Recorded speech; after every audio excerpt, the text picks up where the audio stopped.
Hello and welcome to the TTI Distribution Download, the podcast where we talk about all things happening in the world of electronic components with the specialists of TTI.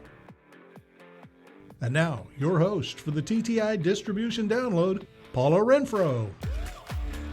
Hey everybody, thanks for plugging in to the TTI Distribution Download. This episode, we welcome back Dennis Reed of Edgewater Research for Q2 market results. Hey Dennis, it was a treat to see you back in May at EDS. Before we jump into your report out, did you learn anything cool at EDS? Paula, great to see you as well at EDS. And I know I mentioned, but kudos to yourself and the whole team for the breakfast. It was very, very well received. I know it's no small feat, especially new venue and everything else. So kudos to you guys and the whole team. But, in terms of EDS, always great to be there. Something like 35 meetings jammed across 2.5 days. So it's, oh my goodness, it's crazy, isn't it? Beyond crazy. But yeah, I think, in terms of cool, I think that would be a stretch to say it was cool, and nothing against anybody in our industry. But yeah, I think the tone was more optimistic, let's say, than last year, where, last year in 23, everyone was kind of looking at the abyss where we were cyclically. This year, a lot of the meetings center to, we've got a firm grasp on where we are. We just, we don't really see a strong path forward through the rest of the year. So, maybe subdued was kind of the tone of the meetings, I think. But, there's always some intricacies of, individual one-offs and some moves with suppliers and things like that come up. But yeah, from a high level, again, I think it was better than last year where we were all staring at the abyss, but, kind of some head scratchers on exactly when or kind of what that recovery looks like. Yeah, what to anticipate. What about other travels last quarter?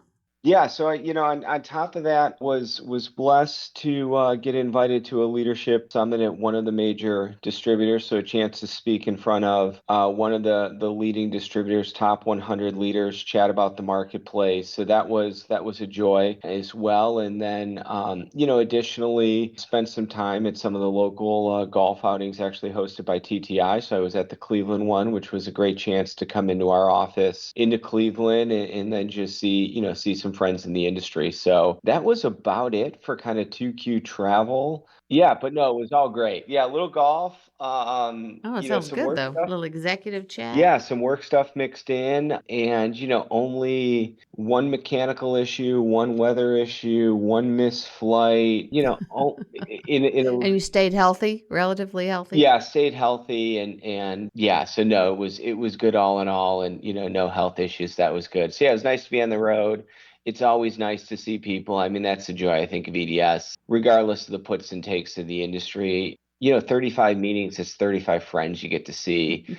Not even counting you and I didn't have an official one, but we had time to catch up in the hallway, and it's great to be friends. A couple times in the hallway, so it's always fun to do that. Cool.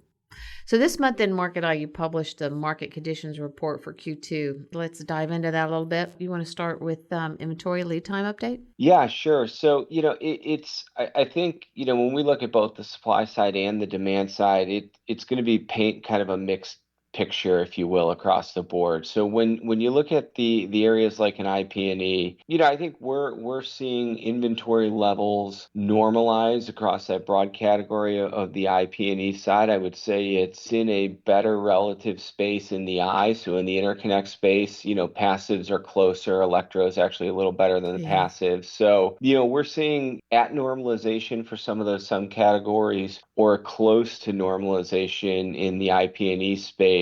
But when you look into the semiconductor side of the house, there's still a lot more work that needs to be done with that. And I think we talked about this 90 days ago. Our thoughts on that, ultimately they kind of come back to the non-cancelables, the non-returnables, or LTSAs, or whatever acronym you want to do. But at the end of the day, there's still some work in the semi side to be done, clearing inventory. And I think when we look at the quarter, you could say, great, we've made some progress. But when we probably more importantly look forward, that clearing in the semi space, is the one I think that ties back to kind of that outlook at EDS, where people are kind of scratching their heads saying, boy, we think we've got the worst behind us. We just don't know what if there's a slope of the curve coming out of it the rest of the year, and if there is, and not just kind of flattish at these levels, what does that slope look like? And that's really tied to kind of the inventory and semis.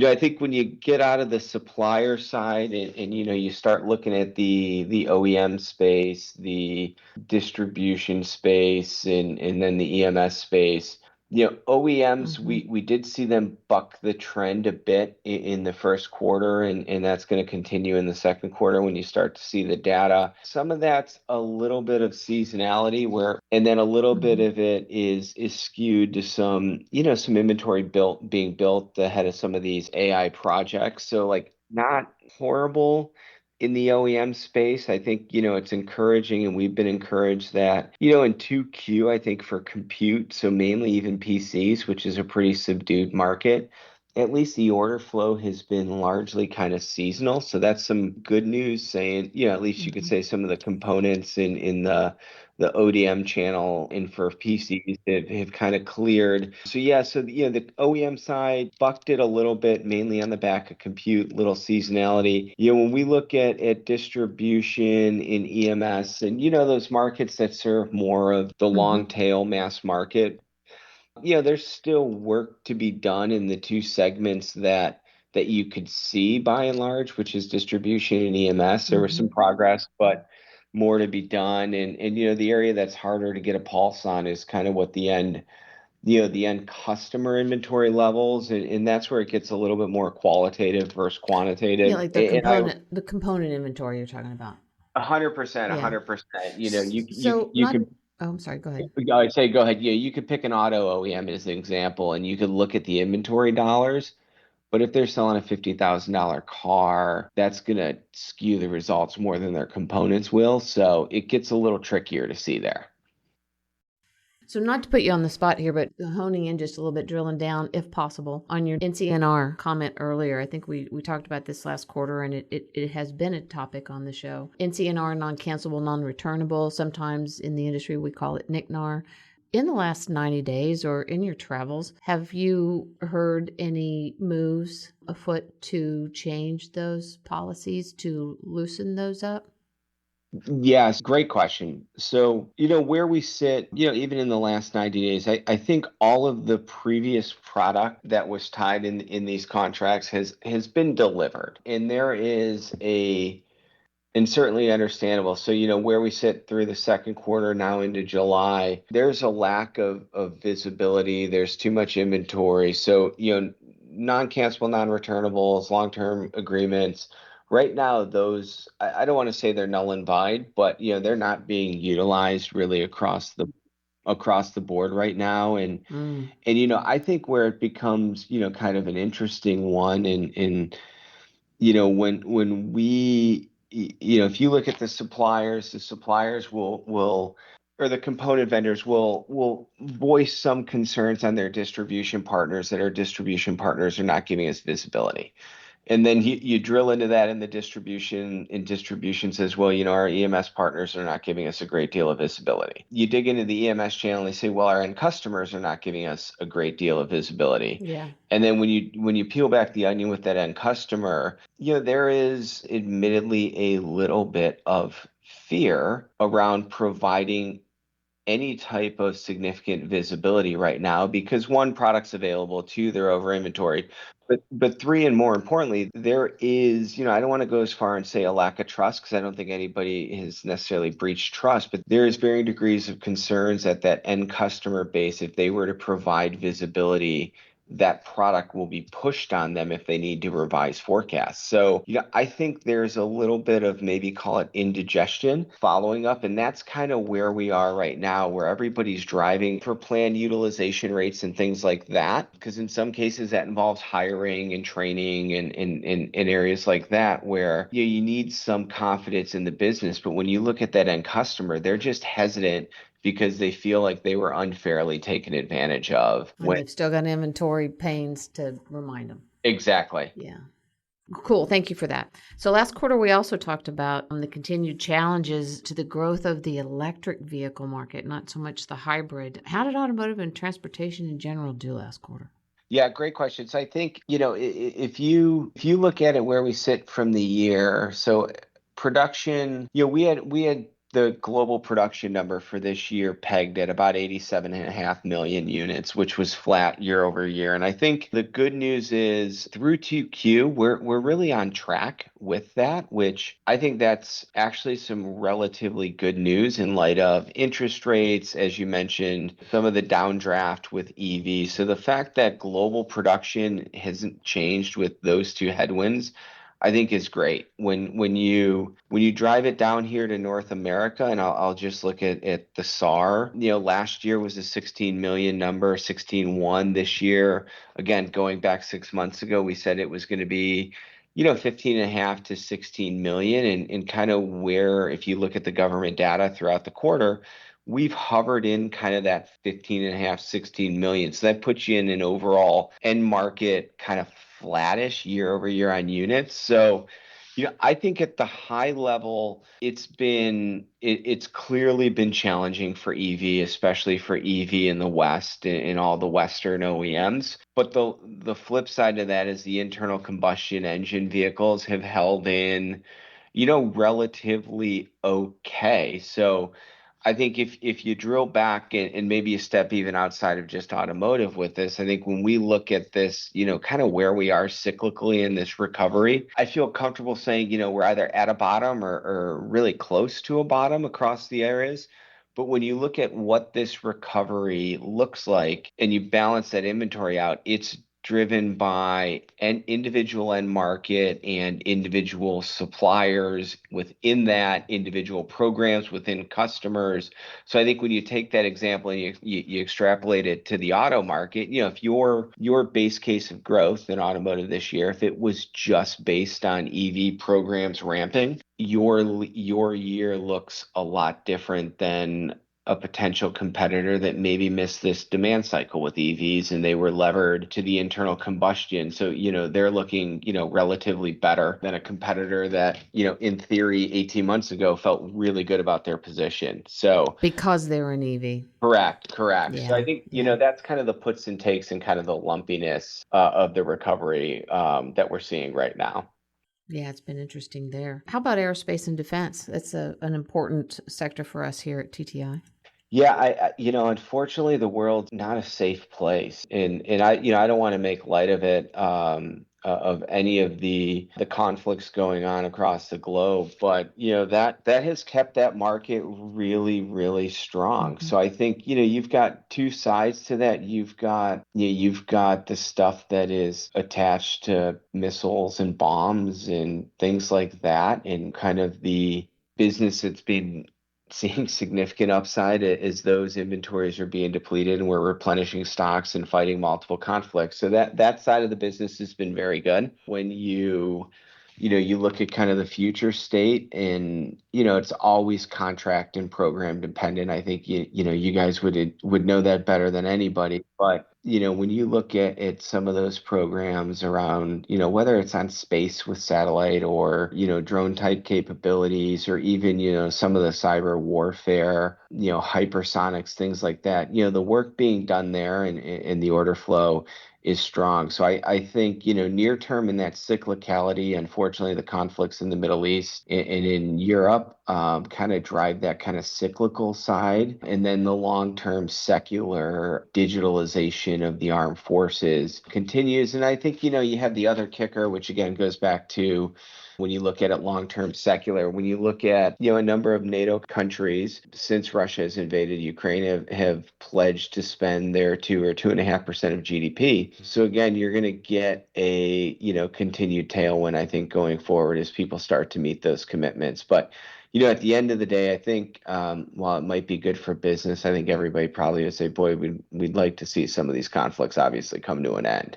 Let's talk about AI. So you mentioned earlier, but can you explain also, as you kind of tell us where we are there, what you mean by, more specifically, the AI deployment buildup? Yeah, so I mean, what's happened in AI has been phenomenal, and it's been really interesting to watch. And when I did our webinar for our partners, really highlighted the impact, and this is in particular for semis, that that, memory's had on overall growth rates, but when you strip memory out and you also strip NVIDIA out, it's a completely different story for the industry. So, to date, it has been by a lot of GPUs, and that's really bolstered the NVIDIA standpoint. Now you're getting to the point when it is extended beyond just some of the ODMs that are building and just the hyperscalers. You're seeing your large tier ones, your Dells or your HPs or people like that. They're starting to develop their own hardware offerings, right now largely based on NVIDIA's architecture.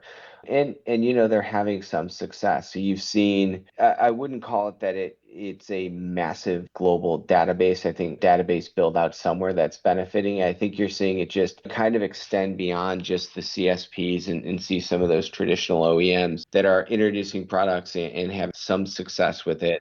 So, they are building, some inventory. And again, it's when you think, I don't have great data on kind of the carrying cost of these things, but if you just look at a standard x86 server, I think in general, kind of the CPU content's like $6,000 or $7,000. NVIDIA platform, your GPU content becomes like 22,000. So even that trade-off kind of impacts as opposed to just a widespread, if you bring in some GPUs, you have to carry that cost.